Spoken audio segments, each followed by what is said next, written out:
कहानी की शुरुआत होती है 3 लोगों से। ये जो बूढ़ा है वो 2 जवान लोगों को कहता है कि हमारी ज़मीन बहुत ही सूखी पड़ी है, तो हमें इस ज़मीन में कुआं खोदना पड़ेगा ताकि हमारी ज़मीन हरी भरी हो सके।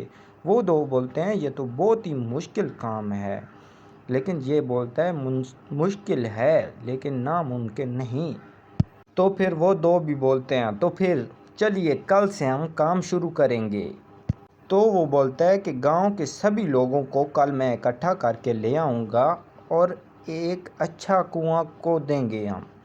तो ये फिर चल पड़ते हैं गांव के बंदों को इकट्ठा करने। तो ये जा रहे हैं अब गांव के बंदों को इकट्ठा करने। तो चलिए कहानी को आगे देखते हैं। के युवाओं को इकट्ठा करने निकल पड़े। चौधरी महेश की हवेली के सामने एक भीड़ जमा है। बाबा जी, संदरी, गांव के कुछ बुजुर्ग और किसान सभी मौजूद हैं। हम हाथ पर हाथ रखकर नहीं बैठ सकते। अगर अल्लाह ने हमें हिम्मत दी है तो हमें खुद पानी के लिए मेहनत करनी होगी। हम एक नया कुआं खोदेंगे। लेकिन राजू, क्या हमें यकीन है कि वहाँ पानी मिलेगा?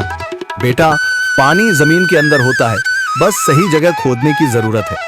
हमने अपने बुजुर्गों से सुना था कि पुरानी नहर के पास जमीन नरम थी, शायद वहीं पानी हो। बाबा जी सही कह रहे हैं। अगर तुम सब यह काम करने के लिए तैयार हो तो मैं अपने कुछ मजदूर भेज सकता हूँ। धन्यवाद चौधरी जी, लेकिन हम सब खुद भी मेहनत करेंगे। यह हमारे गांव के अस्तित्व की लड़ाई है। संदरी, जो अब तक चुप थी, आगे बढ़ती है। हम औरतें भी पीछे नहीं रहेंगी। हम पानी लाने की व्यवस्था करेंगी, खाना बनाएंगी, ताकि तुम सब आराम से काम कर सको। यही हिम्मत चाहिए थी संदर। पूरा गांव एक नई उम्मीद के साथ कुआं खोदने की तैयारी में जुट जाता है। दूसरी ओर कुआं खोदने का काम शुरू हो चुका है। राजू, शामू और दूसरे युवा बेलचे चलाने लगते हैं। मिट्टी बाहर निकाली जाने लगती है। तेज गर्मी के बावजूद सब पूरी हिम्मत के साथ जुटे हुए हैं।